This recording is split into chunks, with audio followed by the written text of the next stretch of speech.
In Amour, when a woman in her 80s becomes ill, a couple's bond of love is severely tested.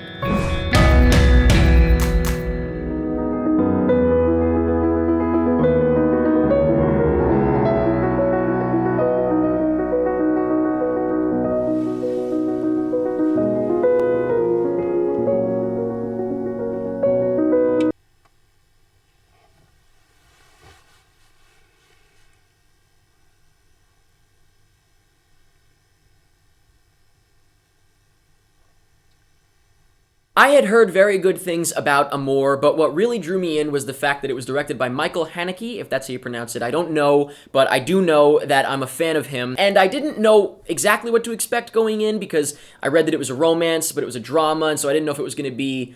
Well, I should have known it wouldn't be a very happy romance, now that I think about it. But I didn't know exactly what was going to happen here. And about 10 minutes into the movie, I was crying.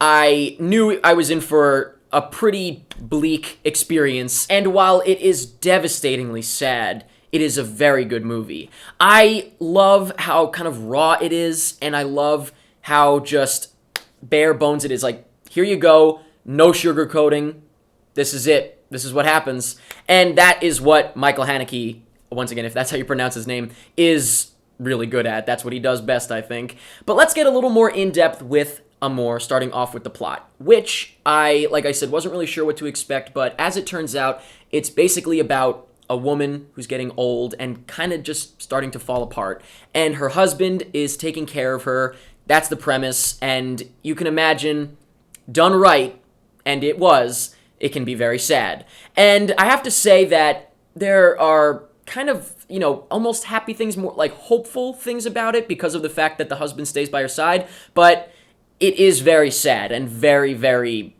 sort of emotionally draining. So, once again, I said I was crying literally 10 minutes in. There's something that happens that I thought was going to be different than what it ended up being, but it was just so sad because by 10 minutes in, I already loved these characters. I could tell that they loved each other very dearly. And so, be it in the writing, directing, or the acting, or all three, I was really impressed just 10 minutes in. And the whole thing, still was impressive, but I actually have to say I think 10 minutes in is where I might have peaked. It was pretty incredible. As far as the directing goes, like I said, I like Michael Haneke, and I really like the long shots in his movies. Sometimes this can be annoying, but I think he does a great job with it because I don't realize for quite some time that it's been one long continuous shot. And not that they're crazy long, but for example, one specifically that I noticed and liked was when everybody had left the room, you hear them talking in the distance, but it just keeps that same shot of the doorway that they went through.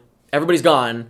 And I enjoy that. I actually think it's pretty powerful, and it says something. It says a lot, and it doesn't just feel like he's doing it for the sake of having a long shot because they're cool. As I said, the movie is pretty bleak and emotionally draining, but that's what I like about it because that's what it has to be. That's what it is, and it's not sugar-coated or anything. It's not romanticized. It has romance in it in the sense that, once again, the husband stays by the wife's side, but it is just real. And whether you like that or not, it's real. And I can understand why some people might not like it because it is very kind of difficult to get through in a way, although I was completely into it the whole time. At no point was I bored or anything like that, because it's not necessarily exciting. Well, it's not exciting at all or anything. It's not slow either, though, so I don't know what word to use, but I was into it myself. I understand if somebody wouldn't be. And acting. Wow. Both lead actors, I thought, were incredible. Maybe the wife even more because it really seemed like she was just disappearing from existence. It seemed like she was completely far gone. I can't picture that actress getting up after filming this movie and being like, all right, that's a day, I'll see everybody later. I can't picture it. I literally think this actress is on her deathbed currently. Maybe she's actually doing very poorly. But her performance along with the man's performance were just fantastic. And so I have to say, it's not an enjoyable experience necessarily, but it is something that I can really appreciate. And yeah, I guess I can't say I enjoyed it because I don't know if enjoyed is the right word, but I thought it was really, really good.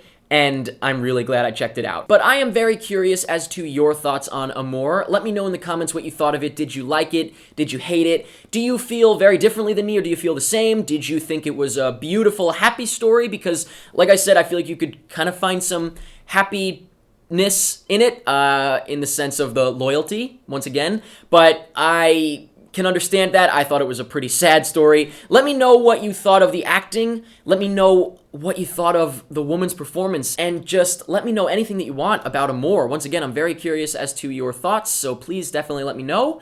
And that's pretty much it. Tu ne vas quand même pas malmener ton image sur tes vieux jours. Je regarderai bien. Mais c'est quoi mon image? Tu es un monstre parfois. Non mais dis-moi, qu'est-ce qu'il y a? T'es devenu fou? Si